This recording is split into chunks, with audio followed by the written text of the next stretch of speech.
Sunday school Bible study, and it did dawn on me as I was studying this that we had just looked at this in Bible study. Mark chapter 15, verse 39. Mark chapter 15, verse 39. Amen.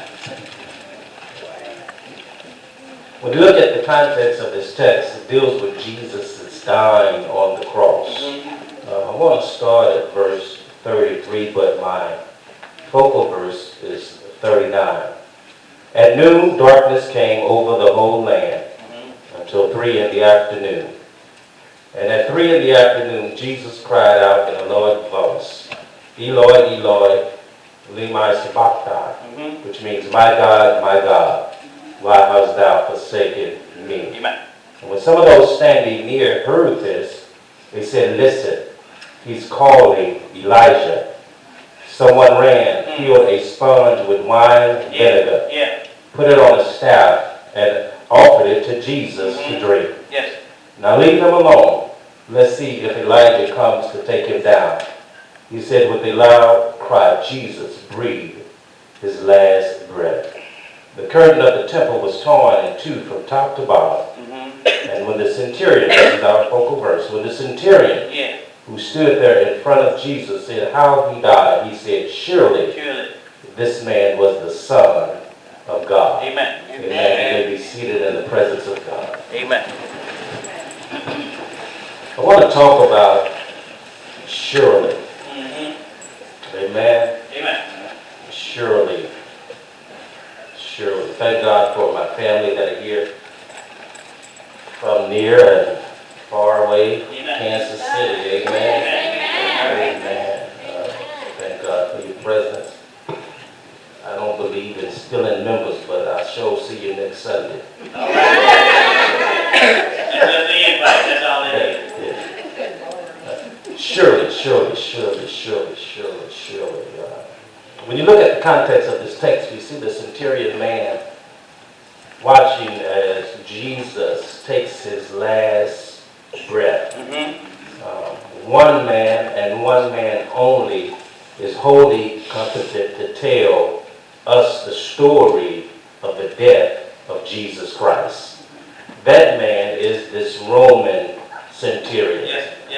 We really don't know who this Roman centurion is, but Christian legend has it that his name is Longinus, who was a blind Roman centurion who thrust the spears into Christ's side at the crucifixion. But some of Jesus' blood fell upon his eyes and he was healed. But there was a centurion who sent his band of men across the brook Kidron in the soft moonlight to arrest Jesus. It was this centurion who guarded Jesus as he was led to the house of Caiaphas and then marched him to a dangerous rebel, first to the palace of Pilate and then to the high rise of Herod and back to the palace of Pilate.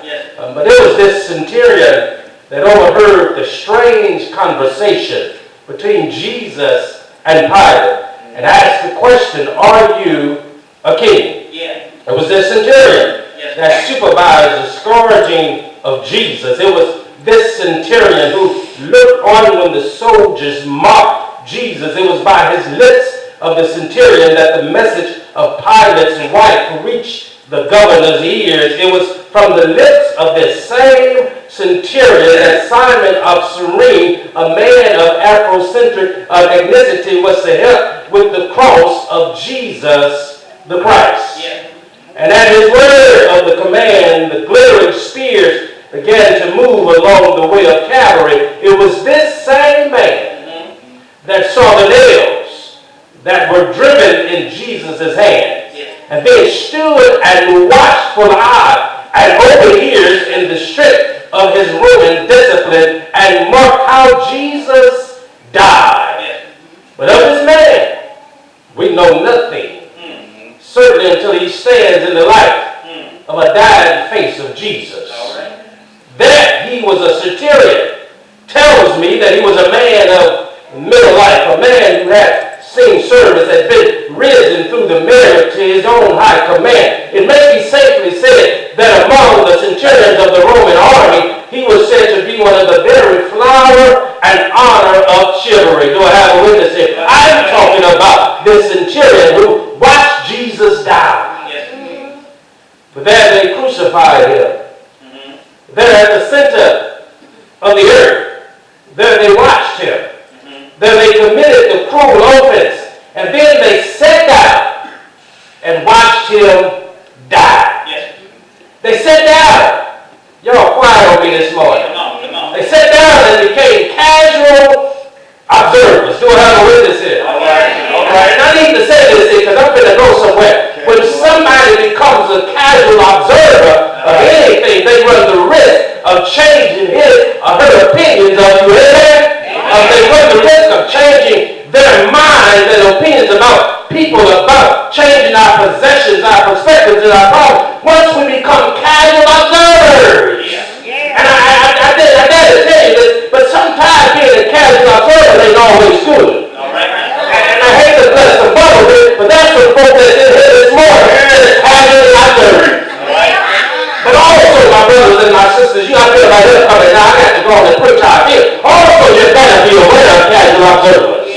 Because some casual observers, just like this man who was there when Jesus died, he had to die for him to say, sure that he must be the man of God. Casual observers. The casual observers are watching, and sometimes they're just casually watching. They're watching and waiting on you to die. They're waiting on you to fall. They're waiting on you to make a slip up. Casual observers are sitting back, waiting on you to take a sip, waiting on you to hit the pipe, waiting on you to fall down, waiting on you to do this, waiting on you to slip in the water and fall and get dirty. Casual observers sitting there and say, I told you so. But sure that. I got to go on. Casual observers. Here's a man, the centurion, who came to participate in the execution and crucifixion of the life-giving Jesus. I just said something there. Here's a man. Now, when you look at the story, I think this is interesting as we approach the Easter season. Here's a man just minding his business, but casually, who stands around and watch somebody hanging on the cross, just getting ready to die. And then he wouldn't die fast enough. Then they said, well, we'll give him some wine vinegar. And then that didn't work for him. He died when he got ready to die. Who does that? Who just stands around and watch you die? Who stands around and watch those spirits die? Who stands around and wait on you to fall? But this centurion, but after he died, sure that. I'm done. But he said he came up with the conclusion. He came up with the conclusion. I said to him, y'all. He came up with the conclusion. Okay, y'all fine. Now, we're going to do feedback. Somebody say he came up. He came up with the conclusion. What's the conclusion? I'm going to tell you. After all that Jesus had died, and this man, I feel good right now. And this man watched him die. That's what the conclusion was. And all that they tried to do to him, all they mocked him, they killed him, they put him in the side, they put gold around his head, the blood came dripping down. But guess what the conclusion was? Surely this man is the Son of God. So, great powerful God. I don't care what you're going through. I don't care what obstacles you're facing. Surely. Let me tell you something. When troubles come your way, just holler out, surely. God will fill in the rest. You'll have a witness there. When obstacles come your way, just say surely. God will fill in the way. When problems come your way, when your back is against the wall, when you ain't got no money in your pocket, no food in the cupboard, just holler surely. But let us sit down and watch Jesus for a while. Let us be the centurion and sit down for a while. You sit down, you see Jesus on the cross. Now you're the centurion now. We out there in the hills, amen? Let us sit down and let us watch and take a real good look and take a careful and casual observation of Jesus. my sisters, but when you take a casual observation of Jesus and what he's done in your life and what he's done for you, how he's made a way for you. I'm just talking about a casual observation. Sometimes we forget what Jesus has done for us. Do we have a witness? And when we don't realize what he's done for us until we're in a situation where we can't do for ourselves. I just said something, amen? And then we realize how good the Lord is. And then we want to call on the name of the Lord. But every now and then, when you're riding by yourself or when you're sitting in the house by yourself or when you're in your secret closet, every now and then, you ought to just do a casual observation of what the Lord has done for you. And I dare to do a casual observation of what the Lord has done for you. Because when you do a casual observation of what the Lord has done for you, that's why Sister Honey said, and shout and praise the Lord. I'm crying on y'all today. Y'all really ain't seen me get happy here. And I've been happy to throw up. I've been happy to throw up. They know that I get happy because I've done a casual observation of what the Lord has done in my life. Now I get it. Everybody knows God and praise God the same way. But all I want to say to you is, I dare you to do a casual observation. Did it all go right with it? Did it wake you up this morning? Did it start you on your way? Did it put food on your table? Clothes on your back? Clothes in your right mind? Activity does you live? Mind does you live? That's a casual observation. Did it walk with you today? That's a casual observation. Did it heal your body? That's a casual observation. Did it make a way for you? That's a casual observation. And when you make casual observation, you get up and say, thank you. Thank you for blessing me. Thank you for healing me. Thank you for delivering me. Thank you for the casual observation. Now, casual observation. Has it been your provider? That's a casual observation. Has it been your waymaker? Casual observation. But also, as a casual observation, because the man was just casually looking on Jesus. Surely, this man is the Son of God. But as a casual observation of the Bible, now this is different. We talked about being a casual observation of what God has done in your life. But then there's also as a casual observation of the Bible. Didn't I tell you what Jesus has done for the folk? Amen? When you look at what Jesus has done, not only for the centurion, and you know the thing about it, the same folk that marched Jesus and crucified Jesus was some of the same folk that Jesus healed. Amen? I just said this right there. Y'all wish y'all cue the shot. You better be careful who you help. Amen? Because some of the same folk that you helped along the way will be some of the same folk that put you out there to die. Amen? But then you always go on that casual observation. They're sitting on the sideline saying, oh, I don't know how to do it. I know it's so. But you got to pay for your casual observation. But in the Bible, there were some casual observations in the Bible. Jesus healed the sick at the will of God. That's some stuff he done. He gave sight to the blind at the will of God. He unstopped deaf ears. He changed water to wine. He fed the hungry. He preached the gospel to the poor. He healed the broken hearts. He preached deliverance to captives. And he preached to those that was bruised by their friends and their enemies. And they were set at liberty. So not only did Jesus did back then, what do you think he can do for you?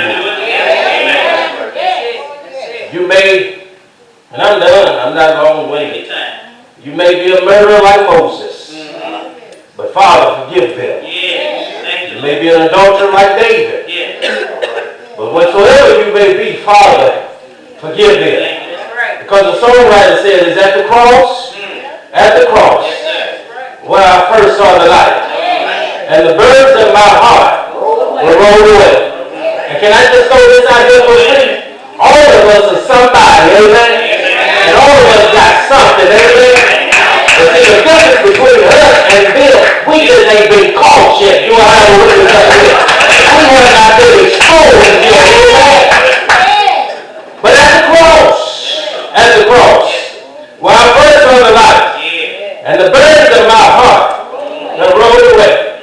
But church, there's some things that I'm uncertain about. Many things I'm uncertain about. I'm not sure if the the dollar will hold its value. I'm not sure about this economy. I'm not sure if your best friend will be faithful. I'm not sure about a lot of things, but I'm done. I'm closing now, Deacon. I'm closing. That's an inside joke. You can't tell me later.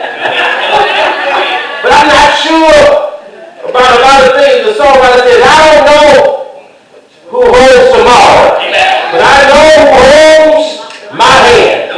You know, I don't know, but I do know that there is a bar in Gilead to heal the sin-sick soul. And my answer would be, yes, there is. Because there's been days I didn't feel so well. But I went on in Jesus' name. And my body was healed. Amen? There were some of you in there that got a testimony. Doctor had given up when you said you weren't going to make it. And yet your body is healed. Amen? But if you would ask me a few questions and I can tell you what surely the Lord will do. I feel better now.